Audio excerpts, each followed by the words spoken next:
Hello everybody, Advanced64 here. Welcome to another episode of Pokemon Emerald. In the last episode, we ended up finally being able to enter the Sandstorm route. We ended up going for this route here, and we got through the Mirage Tower here, but more importantly, when we were in this route, we got another member of our party. We got Gara here, the girl instead of a guy, but I figured it still ended up working. At the moment, I decided to have Gara out front because we were actually going to revisit one place just before we start moving on to the next gym. And that place would be just right over here at the Fiery Path. If you might remember, back when we were at the Fiery Path the other time, there was this rock that we were, couldn't really get past. I forgot to put on a repel, so I'm gonna go do that real quick. There we go. Repel's going on. Probably should have used a super repel, but we'll cross that boat when we get to that. But it's this rock right here. If we click on it, it's a big boulder, but a Pokemon might be able to push it aside. And normally, we would have Ziggy in our party that we could just teach our HMs to. But because Gara is now in our party, we do need to teach Strength to one of our actual party members. And I did actually teach Gara Rock Smash off the camera. So I don't think I'd want to teach Strength to Gara.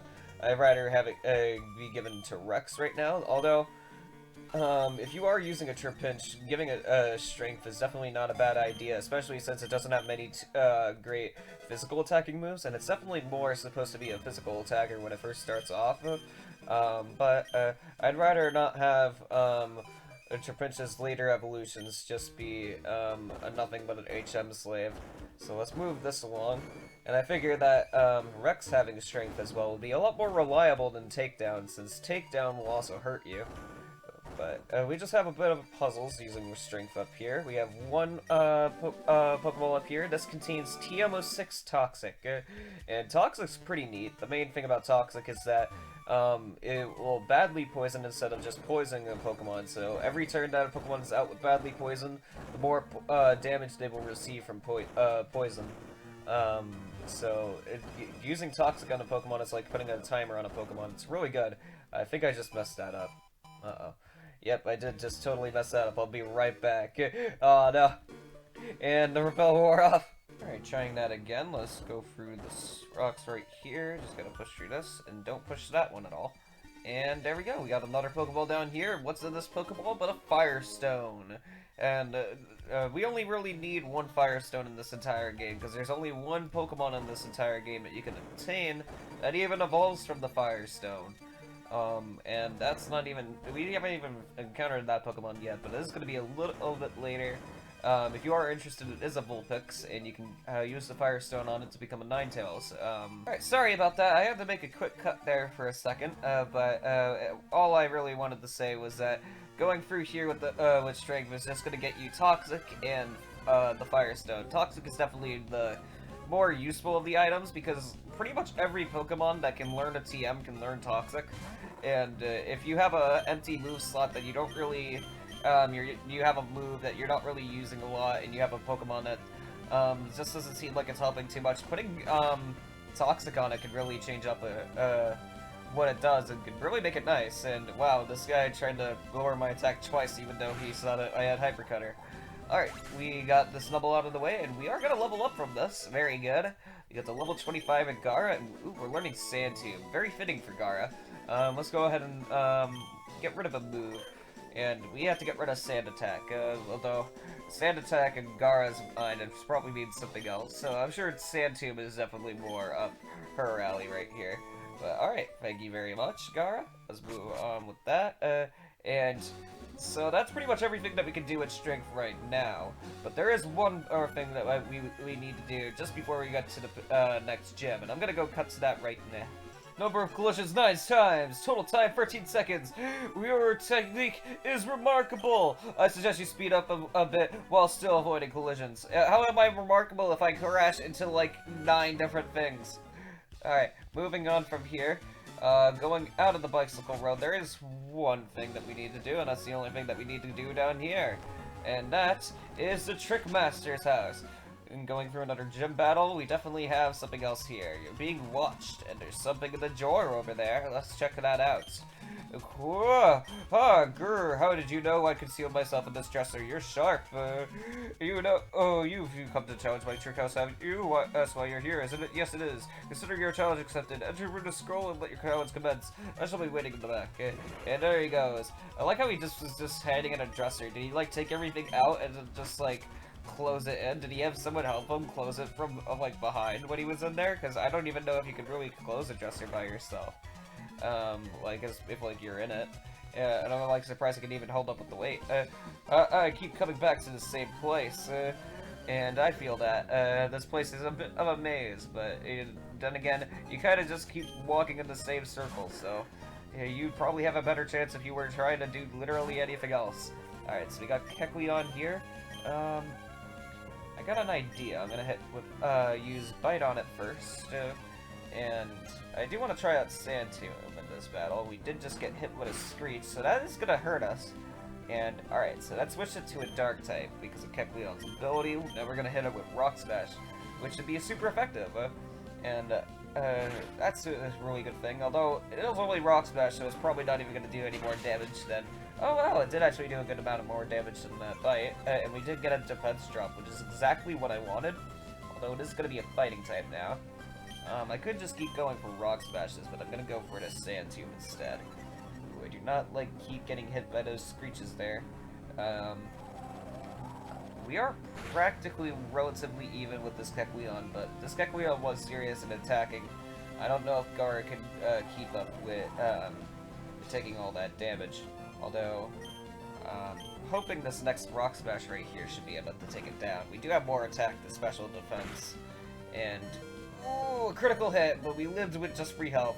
Alright, thank you, Gara. Let's take you down. And, alright, we do have Sand Tomb going up. We just gotta hope that does enough damage. And it's fighting type now. So, hopefully, come on, Gara. Yes! The sand took it down.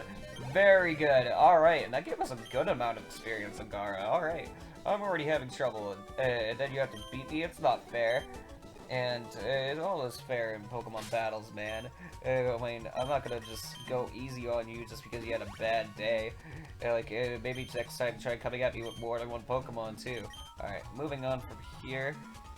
You can see there's blue and red doors, though the blue doors seem closed at the moment, but when we switch on this, it opens up those doors. Alright, so let's go through this.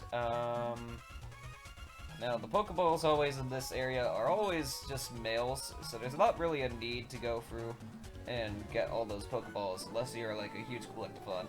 I don't get it. Why would anyone want a house this bizarre? And that's very true. I would be very confused with this. I mean, I'd rather just have the switches next to the doors, just so I could easily get through them, and everything would be fine with that. And, okay, we got Geodude right here, and going ahead with, Sand Tomb right here. Hopefully I should do good on that. That's doing good, and, alright, super effective. Do want to do one thing quick.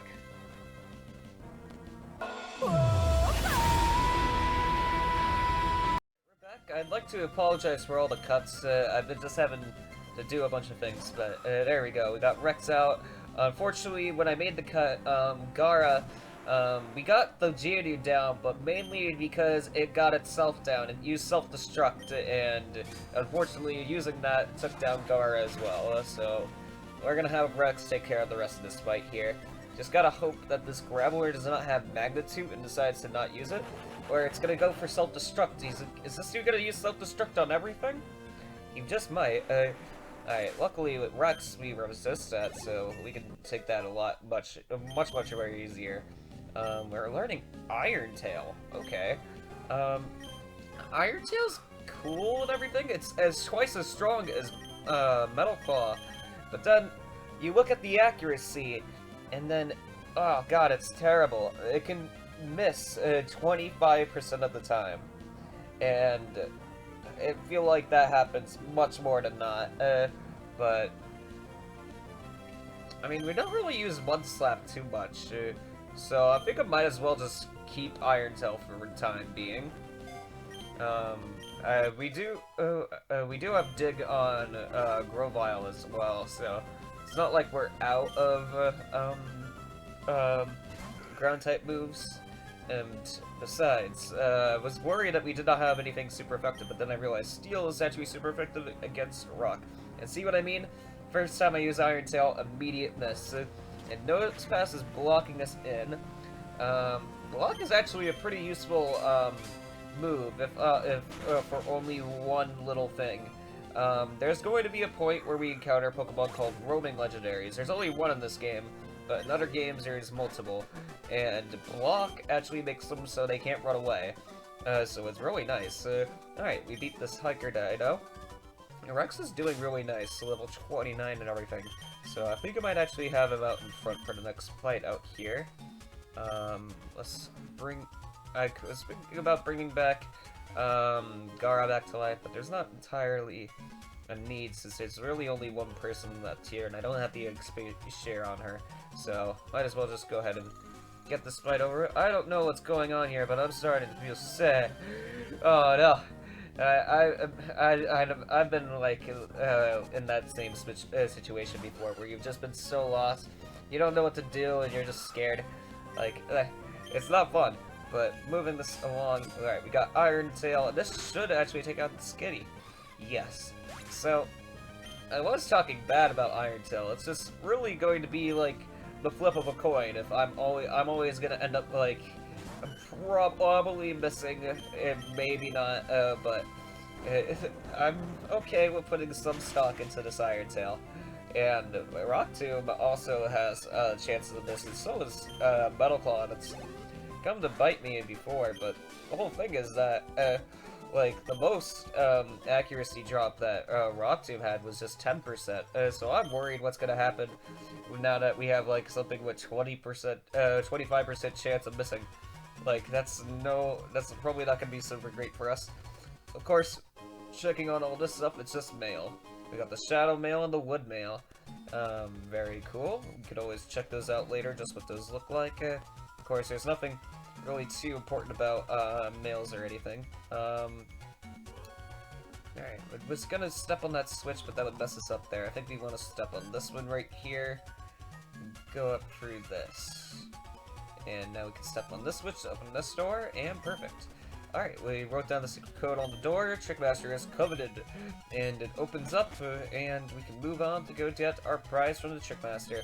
Assuming we don't have our bag full from all the mail. It took me all night to prepare those wall panels. You are almost my equal greatness by 1, 2, or 3 places.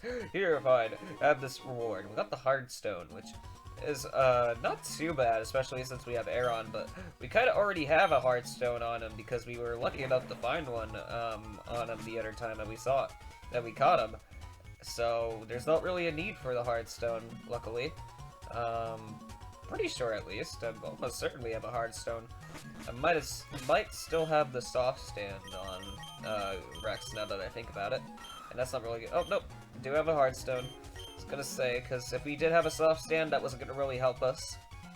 Now, we may or may not have another one right here. And nope, he's still working on the next one. In that case, the only thing, well, I would cut again, but there is one thing I want to do. And so, our main thing is that we're trying to get back to Petalburg City. But if we go down here, you remember we took the ship from for Mr. Briny. So if we go down here, is Mr. Briny waiting for us? And he actually is. Ahoy! For you, I'll go out to sea anytime. Now, my friend, where are we bound? Let's go for Dewfort. And okay, wow. I almost never use this guy to get back to the 5th gym because I almost always go through the Rust Top Cave. But really cool to see how you can like have multiple options on doing this. Alright, here we are at Dewfort Town. Ahoy, we hit the land in Dewfort. There's nothing for us to do here yet, so might as well go to Petalburg City.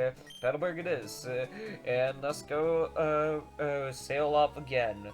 We go to Route 106, and I like how big this water route is. It is really huge, but I love that when at the beginning of the game you're just on the ship to go set sail through it. And it goes really fast too. It's super cool. But going through here, thank you very much, Mr. Briny.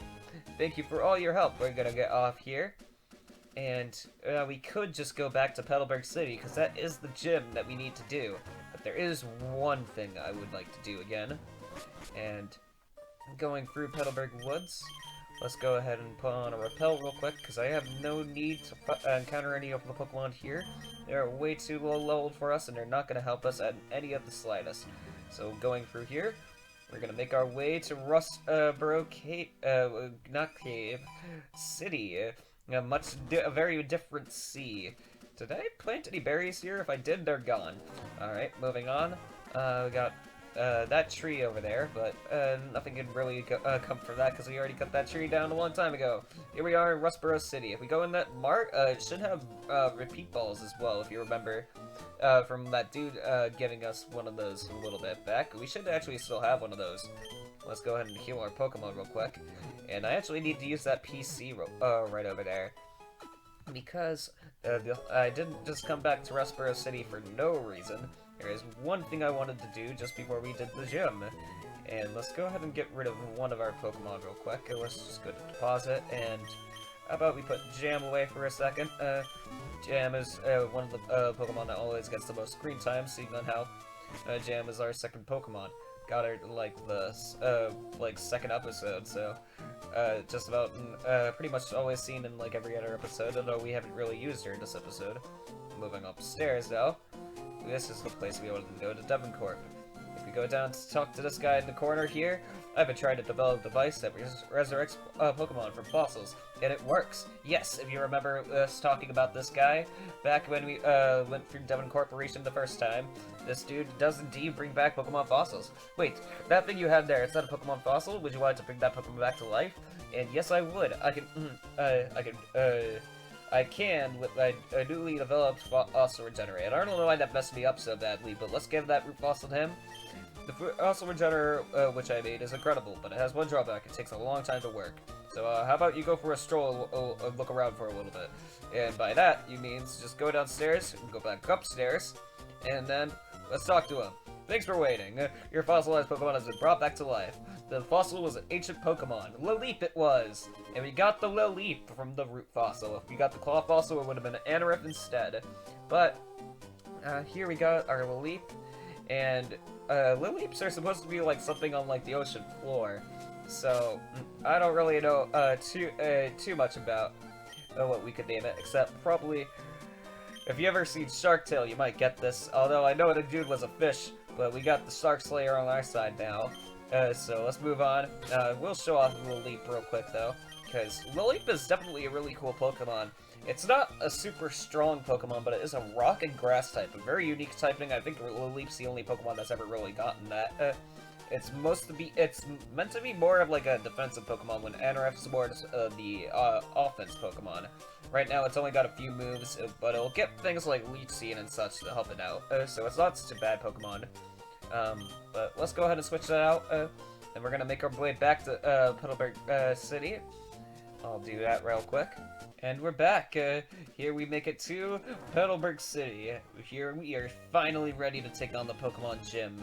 We've gotten all the other Pokemon gyms that are around in this region, meaning the only thing in our way to move on is Norman. We can't move on anywhere else until we beat him, so we might as well do that. Here we have our Pokemon almost ready for that. I am going to do a little bit of leveling up before we take on this gym, mainly just because this gym is incredibly hard, and I just want to make sure that we're prepared. I'm probably going to get at least a level on everybody right here, so just so that everyone is perfectly prepared for that. But thank you very, very much for watching this episode. In the next episode, we will take on our dad, Norman, in this gym battle here, and I can't wait for that. I hope you can as well. But thank you again. Thanks for watching. I'll see you guys in the next one.